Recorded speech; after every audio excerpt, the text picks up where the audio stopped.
Dear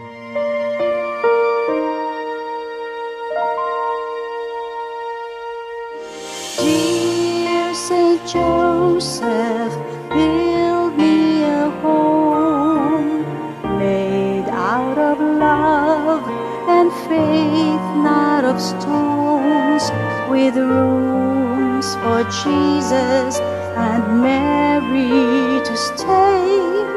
For if I keep them near me, then I will never go astray.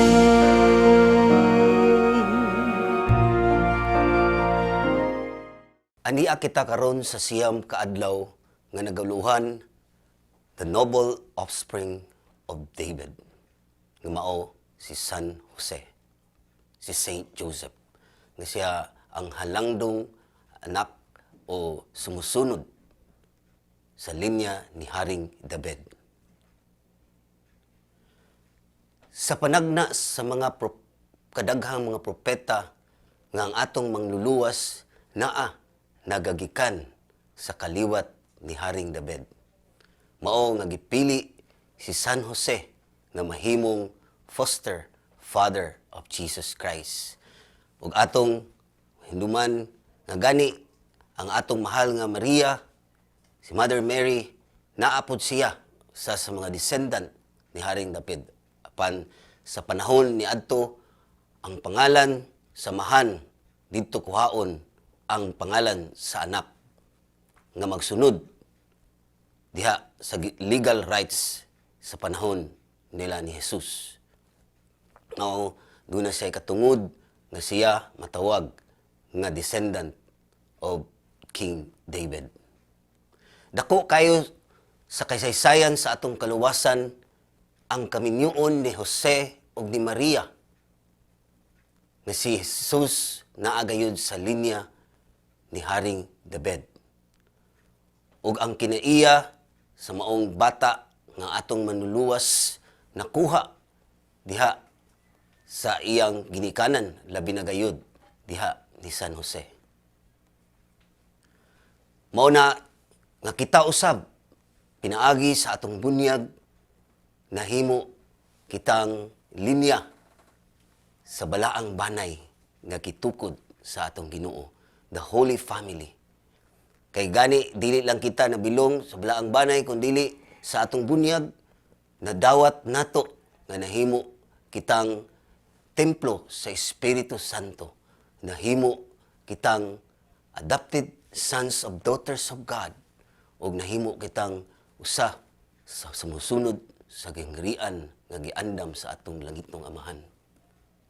Dako kaayo ang nahitabo sa kinabuhi ni Jesus nga nakuha niya ni San Jose tungod sa pag-atiman niya niini, pagkuyog gikan sa pagkatao niini hangtod sa iyang pagdako. Mao kana dunay usa ka higayon sa akong kinabuhi diha sa among pamilya kay isip punyagan nakaambit man kita sa threefold mission of Christ nga mao ang pagkapari, pagkapropeta, o pagkahari. Isip ako nabilong sa maong pamilya nga ako diin nagagikan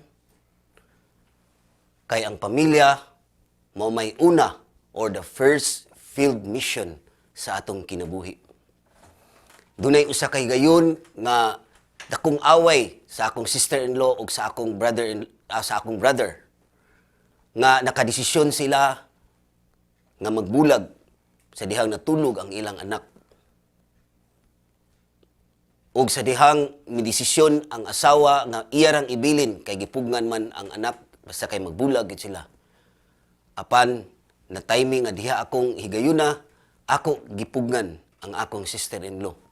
Ako silang gipasabot, itagaan ako sila sa mga mensahe sa atong Ginoo nga unsa kabalaan, unsa ka importante ang kaminyoon.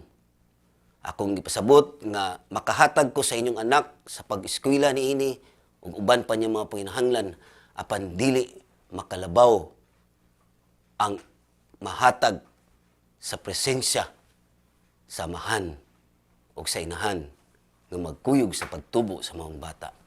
Mao na may kigsunan diha sa atong komunidad. The delinquent children in our society, it is because of the delinquent parents. Mao kana mga igsuon nga dako kayong misyon natong mga ginikanan.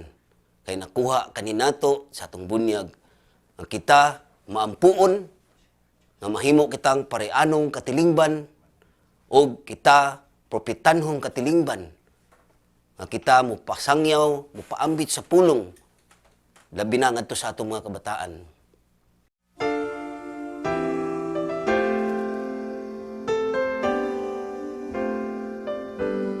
Litany of Saint Joseph. Lord, have mercy. Lord, have mercy. Christ, have mercy. Christ, have mercy. Lord, have mercy. Lord, have mercy. Christ, hear us. Christ, graciously hear us. God, the Father of heaven, Have mercy on us. God, the Son, Redeemer of the world, Have mercy on us. God, the Holy Spirit, Have mercy on us. Holy Trinity, one God, Have mercy on us.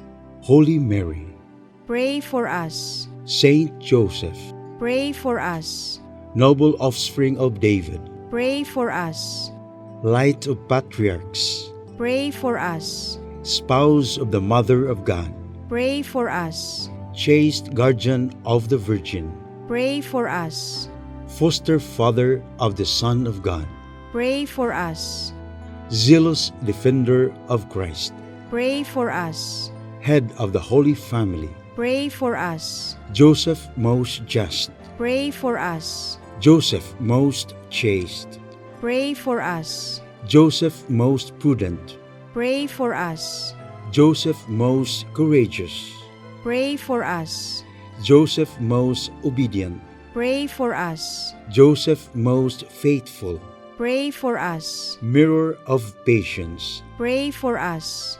lover of poverty, Pray for us. model of workmen, Pray for us. glory of domestic life, Pray for us. guardian of virgins, Pray for us. pillar of families, Pray for us. comfort of the afflicted, Pray for us. hope of the sick, Pray for us. patron of the dying, Pray for us. terror of demons, Pray for us. protector of the Holy Church, Pray for us. Lamb of God who takes away the sins of the world, Spare us, O Lord. Lamb of God who takes away the sins of the world, Graciously hear us, O Lord. Lamb of God who takes away the sins of the world. Have mercy on us, He has made him Lord of his household.